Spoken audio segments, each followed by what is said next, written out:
Setelah diberhentikan dari dinas militer secara hormat, kemudian diterpa isu tak sedap mau lakukan kudeta terhadap Presiden B.J. Habibie dan juga dituduh mendalangi kerusuhan Mei tahun 1998 serta dituding sebagai pengkhianat keluarga cendana, membuat nasib Prabowo Subianto seakan terpuruk. Mengutip buku Perang Panglima, Siapa Mengkhianati Siapa, yang disusun Femi Adisumpeno dan A.A. Kunto A. Dengan masalah yang menderanya bertubi-tubi, ayahnya Sumitro Joyo Hadikusumo menasehati Prabowo, pada hari-hari yang gelap, jangan pernah berharap kepada orang yang pernah kamu tolong, tapi akan selalu datang bantuan dari siapa saja. Benar saja, tiba-tiba ada telepon dari Aman. Pangeran Abdullah yang sekarang sudah jadi Raja Yordania menelepon. Dia bilang, "What can I do, you are my friend." Gayung bersambut. Telepon dari Pangeran Abdullah ini kemudian menjadi tiket emas bagi Prabowo untuk terbang ke Yordania. Benar, garis nasib mempertemukan mereka kembali. Mereka berkenalan saat menempuh pendidikan infanteri di Amerika Serikat, yang kemudian disambung saat menjalani latihan anti-teror di Jerman Barat. Hubungan dekat itu juga terus berlangsung ketika mereka kembali ke negeri masing-masing dan memegang pos komandan pasukan khusus. Pangeran Abdullah ketika itu memimpin Komando Pasukan Khusus Kerajaan Yordania, RJSOC, yang sejarahnya berawal pada April tahun 1963. Saat itu, unit penerjun yang menerima penyematan wing menjadi cikal bakal pasukan khusus. 6 tahun kemudian, pada tahun 1969, terbentuklah Satuan Udara setingkat Batalion Pasukan Khusus. Pasukan yang dilatih tentara Inggris menghadapi ujian berat perdana, tatkala pecah perang sipil di kamp pengungsi Palestina pada tahun 1970. Peristiwa itu dikenal sebagai tragedi September Hitam. Setahun kemudian, kekuatan pasukan ditingkatkan menjadi Brigade Pasukan Khusus, dengan tugas pokok merancang strategi pertahanan terhadap ancaman serius dari militer Zionis Israel. Yordania yang juga menghadapi ancaman potensial dari sesama negara Arab tetangganya, terutama Irak dan Suriah. Wilayah perbatasan di tepi sungai Yordan dan dataran tinggi Golan menjadi daerah panas, sehingga sering dijadikan target latihan pasukan khusus. Insiden penyerbuan Hotel Intercontinental, Aman, oleh gerilyawan Front Rakyat untuk Pembebasan Palestina, FPLP, pada 1976 merupakan tonggak penting bak titik balik. Sejak saat itu, satuan anti-teroris digalang sebagai kekuatan inti. Konon, Pangeran Abdullah kagum dengan keberhasilan Prabowo memimpin Operasi Raja Wali dalam pembebasan sandera di Mapenduma Irian Jaya.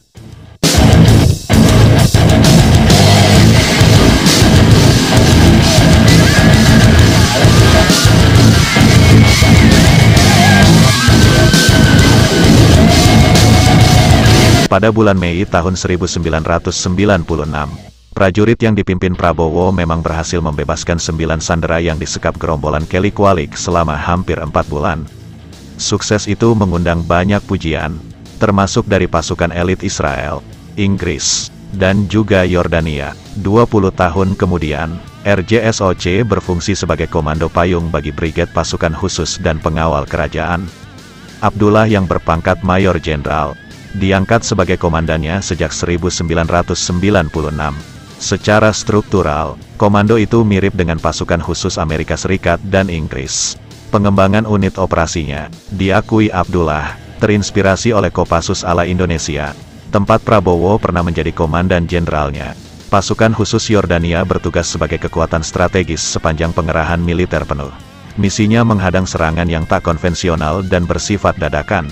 Pasukan itu juga berperan dalam menjaga pengamanan dalam negeri dan meredam gerakan teroris. Instalasi penting kerajaan di dalam dan luar negeri Yordania turut menjadi tanggung jawabnya. Tak pelak lagi, unit operasi khusus 71 merupakan kekuatan inti. Unit itu berada di garis depan dalam menjamin keamanan domestik Yordania, sekaligus stabilitas regional yang kian rentan. Konstelasi politik kawasan Timur Tengah memang sedang goyah. Kemungkinan pecah perang besar selalu terbuka setiap saat. Serangan udara Amerika Serikat terhadap Irak bisa menjadi pemicunya. Begitu pula, peningkatan mobilisasi militer Israel dapat menggugurkan perjanjian damainya dengan Palestina dan negara Arab lainnya. Meski begitu, Abdullah konon tetap memandang Prabowo sebagai seniornya. Sewaktu prajurit Kopassus berhasil mencapai puncak tertinggi di dunia, Mount Everest, Pangeran Abdullah mengikutinya dengan antusias. Ia terharu ketika mendengar cerita bahwa suara takbir diteriakkan pertama kalinya dari situ.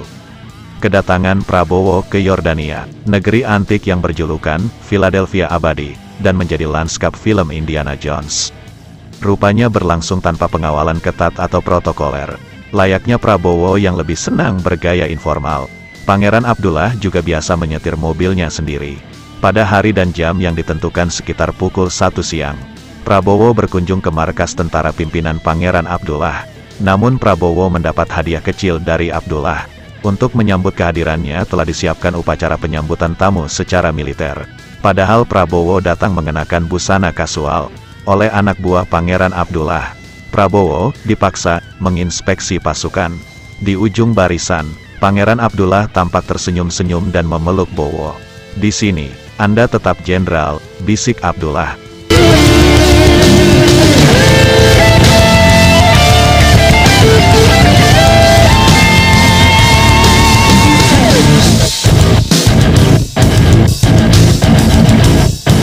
Selama di Yordania, konon Prabowo ditawari untuk bermalam di salah satu istana kerajaan.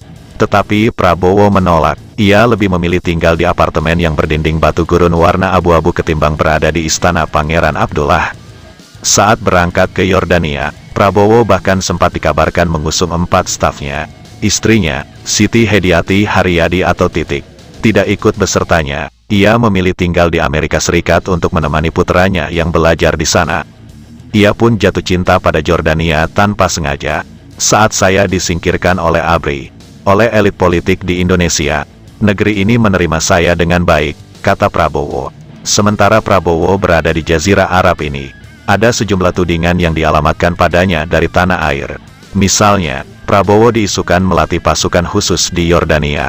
Ada yang menduga, ia menjadi semacam penasihat. Ada pula yang berspekulasi bahwa Prabowo melatih unit elit dari pasukan khusus itu. Kalau Yordania ingin minta pelatih asing, ngapain mesti mendatangkan dari Indonesia? Kita saja mendatangkan pelatih dari Barat. Jadi, Yordania langsung mengambil dari sumbernya sana, kata seorang sumber yang namanya tak mau muncul di majalah Gatra. Sesungguhnya tak ada yang aneh bila Prabowo berada di luar negeri. Ini bukan pertama kalinya ia berada di luar Indonesia. Hanya saja, kepergian Prabowo kali itu terasa istimewa, karena ia berada di mancanegara saat sejumlah kasusnya sedang disorot.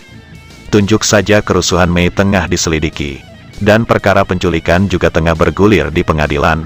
Apalagi, tak sedikit orang-orang yang menyeret-nyeret nama Prabowo dalam 2 kasus besar di dalam negeri itu.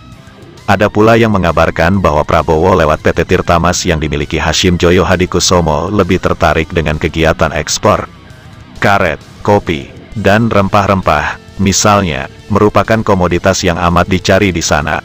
Yordania merupakan pintu terbuka menuju seantero Timur Tengah, bahkan bisa menembus pasar Eropa dan Asia Tengah. Kegiatan Prabowo memang tak terpantau. Resminya, Prabowo mengatakan merintis bisnis keluarganya di bidang perdagangan umum. Dari teman-temannya di Jakarta, bahkan sempat tersiar kabar bahwa Prabowo sedang menjajaki bisnis minyak di sana. Wajar saja, memang, selama ini, kerajaan Yordania mengimpor 4,8 juta ton minyak dari Mesir dan Irak. Namun, April lalu, pemerintah Yordania mengumumkan ditemukannya cadangan minyak di bagian utara negeri itu. Yang pasti, negeri yang luasnya 3/4 Pulau Jawa itu makmur karena pariwisatanya. Negeri ini kaya akan peninggalan sejarah, bahkan dari zaman 3000 tahun lalu. Yordania juga kaya dengan mineral fosfat, cadangannya 1,5 miliar ton, yang membuatnya menjadi negara penghasil fosfat terbesar kelima di dunia. Pendapatan per kapita penduduk negeri itu sekitar $1.500 dengan pertumbuhan ekonomi 6,5 setahun. Memang, banyak peluang bisnis di sana bagi Prabowo. Selain ke Yordania, Prabowo juga mengasingkan diri ke Jerman. Ia bola-balik di 2 negara yang memayunginya dengan aman dan nyaman itu. Prabowo bisa aman di Jerman konon berkat jasa B.J. Habibie yang turut melobi pada pemerintah Jerman. Kendati Habibie telah menuduh Prabowo hendak mengkudeta kekuasaannya, Habibie tetap berbaik hati pada Prabowo dan menguruskan keamanannya di Jerman. Prabowo beberapa kali memberi ceramah di sebuah sekolah komando angkatan bersenjata Jerman, ujar seorang sumber. Yang jelas, di Jerman, Prabowo tak kelihatan aktivitas bisnisnya. Namun yang jelas, Prabowo memang hidup terjamin di Jerman dan Yordania.